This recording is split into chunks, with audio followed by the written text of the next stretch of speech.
안녕하십니까, 수의사 신호숙입니다.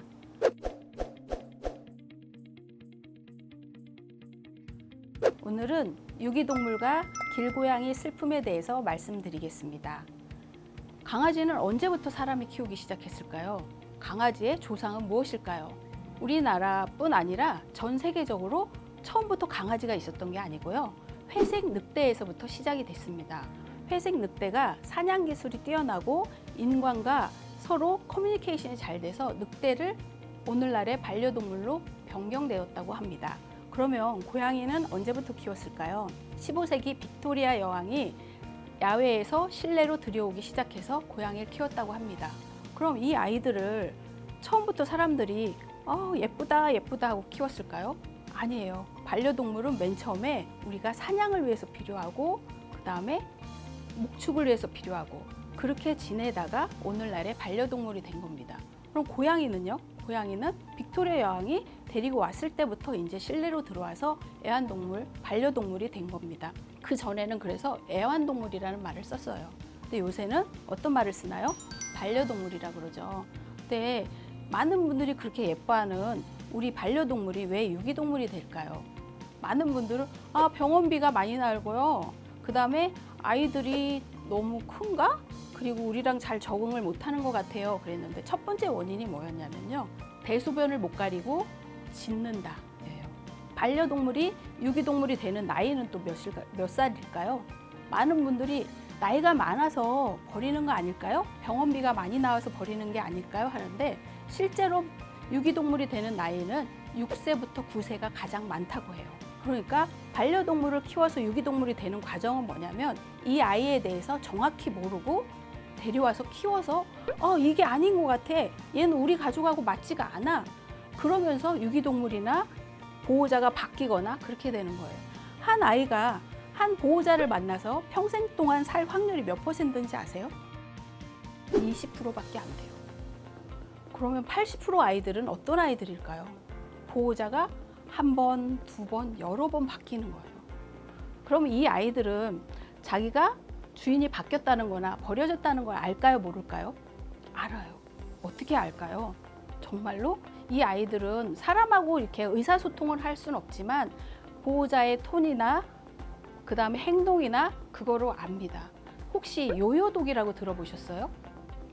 요요독이 뭘까요? 우리가 다이어트 할 때 많이 나타나는 현상이 뭐죠? 다시 원래 체중으로 돌아가는.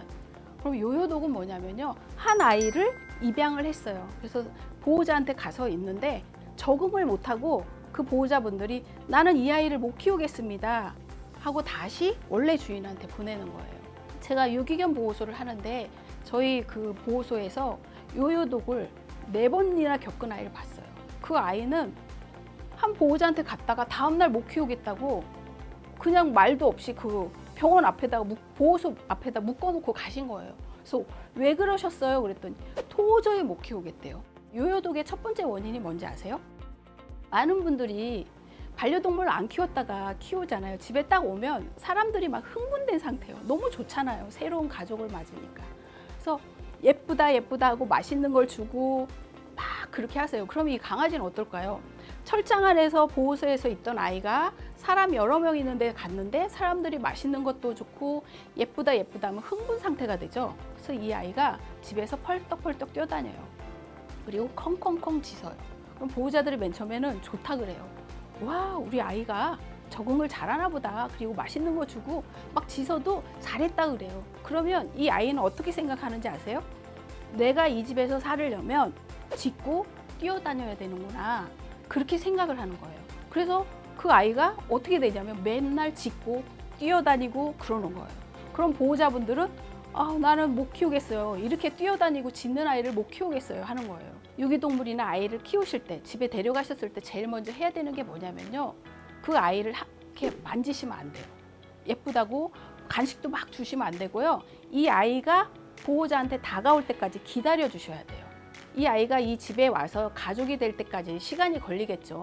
보통 짧으면 일주일, 길면 한 달 정도 걸려요. 그 동안은 보호자가 먼저 다가가시면 안 되고 강아지나 고양이가 보호자한테 오게끔 하셔야 돼요. 그래서 기다려 주셔야 되는데 보통 분들은 그걸 모르고 다 좋잖아요. 새로운 가족이 오고 예쁜 강아지고 막 만지고 싶은 거예요. 그렇게 되면 그 아이는 오히려 적응을 못하고 요요독이 될 가능성이 있어요. 그래서 아기 강아지는 그나마 그런 일이 별로 없는데 유기동물 보호소에서 데려온 아이들은 꼭 기다려주세요. 그 아이가 마음을 열 때까지. 그래서 유기동물은 정말 신중하게 생각하셔야 된다는 게, 강아지를 맨 처음에 키울 때 이 아이가 요만한지 이만한지 대형견인지 그것도 아셔야 돼요.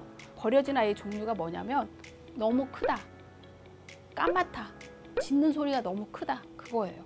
그럼 우리 집안의 환경에 맞는 아이를 키우셔야겠죠. 강아지만이 체중이 1kg짜리가 있고요, 100kg가 넘는 아이가 있어요. 그럼 소형견, 중형견, 대형견, 초대형견이 있단 말이에요. 그러면 나에게 맞는 아이를 찾아야 되겠죠. 그래서 강아지를 입양했을 때 제일 또 중요한 것 중에 하나가 뭐냐면, 많은 분들이 덥석 데려와서 키워요, 강아지나 고양이나. 근데 내가 이 아이를 만져보기 전에는 강아지 털 알러지가 있는지 고양이 털 알러지가 있는지 모르세요. 근데 입양을 했어요. 근데 우리 집안에 강아지 털 알러지가 있는 사람이 있는 거예요. 그런 분들이 의외로 많아요. 그러면 내가 원하든 원하지 않든 다른 집으로 옮겨갈 수가 있기 때문에 꼭 준비를 하셨으면 좋겠어요. 내가 강아지를 데려올 준비가 되어 있는지, 고양이를 데려올 준비가 되어 있는지. 어떤 분들은 강아지 키우는데 돈이 너무 많이 들어요 하시는 분이 있는데, 우리 남편분들이나 아내분들 취미생활 하실 때, 뭐 낚시나 골프 할 때, 취미생활 할 때 돈 들어요 안 들어요? 들죠. 그러면 하물며 우리의 생명이고 우리 가족인 아이가 데려오면 당연히 비용이 드는 게 당연하겠죠. 그런 생각도 다 하셔야 되는 거예요. 그래서 이 아이랑 15년에서 20년 산다고 생각하면 20년 동안 내가 이 아이를 어떻게 돌볼 것인지 그것도 충분히 생각을 하셔야 돼요. 그리고 유기동물 보호소에 있는 아이들은 많은 분들이 데려가시는 걸 꺼리는 경우가 뭐냐면, 이 아이가 어디서 왔는지 어디서 살았는지 모르겠어요. 그걸 내가 어떻게 알고 키워요 하는데, 대부분의 아이들은, 특히 이런 도시에 있는 아이들은 버려진 것보다 길을 잃어버린 경우가 많아요. 반려동물 등록만 되어 있어도 잃어버리지 않거든요. 요새는 전자칩이나 인식표를 하잖아요. 전자칩을 한 아이들은 99% 다 집을 찾습니다. 그랬더니 어떤 분이 물어요. 그럼 1%는 뭐예요? 1%는 뭘까요? 사람이 전화번호가 바뀌거나 이사하거나 보호자가 바뀔 수 있죠. 그러려면 어떻게 해야 되죠? 변경 신고를 하셔야 돼요. 근데 많은 분들은 그걸 모르고 변경 신고를 안 했으면, 이 아이가 집을 잃어버렸는데 전화를 했는데 변경 신고가 안 돼 있으면 찾을 수 있을까요? 없을까요?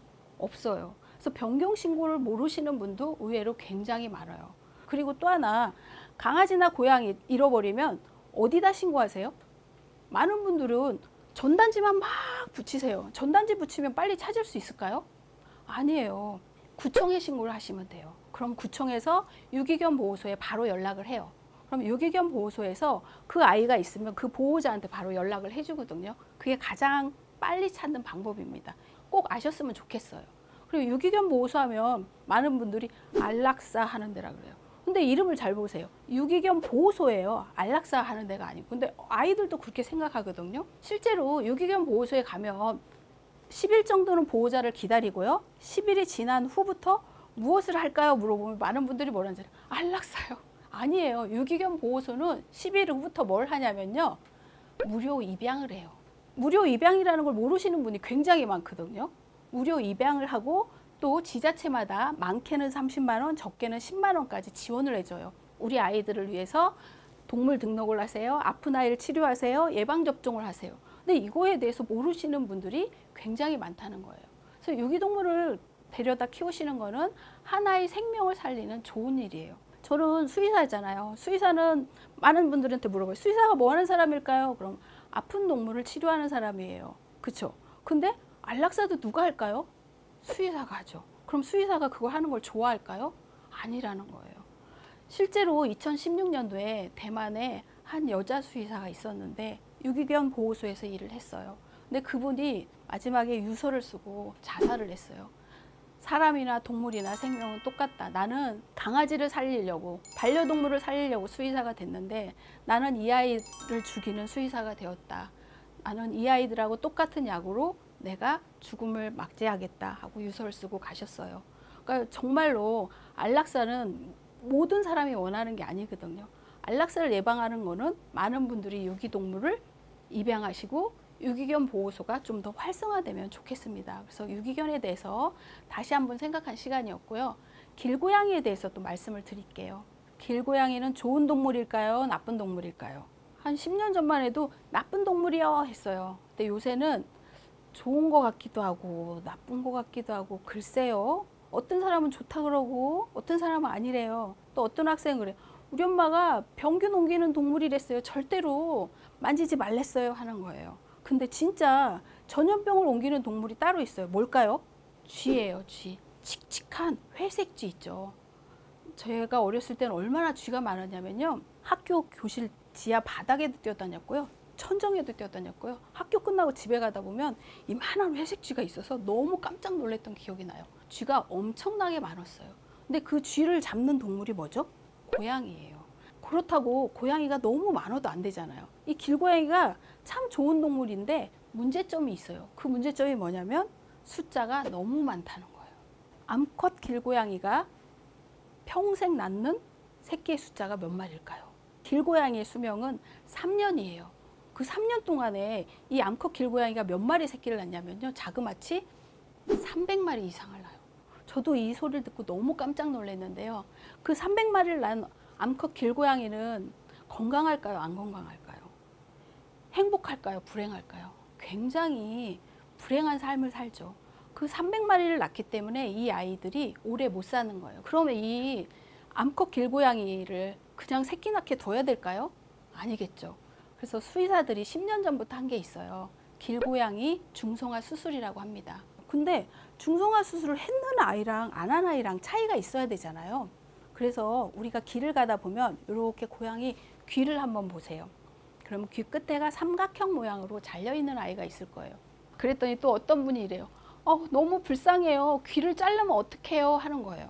근데 귀를 그냥 하는 게 아니라 수술할 때 귀도 같이 수술을 해주는 거고요. 이 부분은 뼈가 없는 부분이기 때문에 가장 통증도 적고요. 회복도 빠르고 우리가 수술했는지 안 했는지 딱 찾기가 제일 좋겠죠. 얼굴 부분에 있으니까. 그래서 이 아이를 위한 거니까 그거는 꼭 명심하세요. 그래서 지나가다가 귀 끝에 커팅이 되어 있는 아이를 보면 이 아이는 수술을 했구나. 이제 자유롭게 살 수 있겠구나 생각하시면 좋겠어요. 그리고 길고양이에 대한 나쁜 인식을 갖게 된 계기가 있어요. 유럽에서 비기독교인들에 대한 박해가 시작되었을 때 그때 고양이를 같이 이용을 한 거예요. 근데 그 당시에 혼자 사는 노인이나 혼자 사는 사람들이 대부분 고양이를 많이 키웠거든요. 근데 고양이를 키우면 이 사람은 마녀다 하는 게 있었어요. 그리고 고양이는 기분 나쁜 동물이다 해서 그 마녀 사냥이라고 많이 들어보셨죠. 그래서 우리가 아직도 그게 남아있는 게 그 만화 영화 같은 데 보면은 마녀가 키우는 검은 고양이가 많이 나와요. 그래서 그것 때문에 우리나라 사람들도 그렇고 유럽에서도 검은 고양이 하면 나쁜 고양이. 그래서 유럽에서도 길고양이라고도 하지만 뭐 방랑고양이 뭐 그렇게까지 부르거든요. 그래서 그거는 박해에 의해서 일부러 인간이 만들어 놓은 거거든요. 그래서 그거에 대해서 고양이는 그런 동물이 아니다. 사람과 함께 지낸다를 아셨으면 좋겠어요. 많은 분들이 길고양이 밥을 주시는데요. 밥을 주실 때 조심해야 될 게 있어요. 고양이랑 절대로 눈을 마주치면 안 되고요. 그 아이가 밥을 먹는지 안 먹는지 쳐다보셔도 안 돼요. 그리고 추루 같은 거 줄 때 이렇게 주면서 이렇게 손으로 주시면 안 되고요. 길고양이는 자연스럽게 야생에서 살게 두셔야 돼요. 한 번이라도 사람 손을 타거나 그러면 그 아이는 길고양이가 아니라 집고양이가 돼요. 그러면 길에서 집고양이처럼 살게 되면 그 아이는 길에서 살 수 있을까요? 없어요. 길고양이는 길고양이채 잘 살게 하시려면 절대로 길고양이한테 말을 걸거나 만지거나 먹는 걸 바라보거나 하시면 안 돼요. 자연 속에서 인간과 함께 하면서 공존하는 삶이 됐으면 좋겠습니다. 유기동물하고 길고양이에 대해서 많이 말씀을 드렸는데 유기동물은 내가 대전에 살면 대전에 있는 아이만 입양할 수 있을까요? 아니에요. 전국 어디든지 뭐 제주도, 서울 다. 그럼 이 아이들이 어떻게 있는지 알 수 있을까요? 인터넷으로 대전시 유기동물 하면 그 아이들의 명단과 사진이 다 나와요. 그러니까 무료로 내가 입양받고 내가 원하는 아이를 찾아가서 받을 수 있기 때문에 이런 사실을 좀 많은 분들이 알고 했으면 좋겠어요. 그래서 그래서 유기동물과 길고양이들이 행복하게 웃는 세상이 됐으면 좋겠습니다. 감사합니다.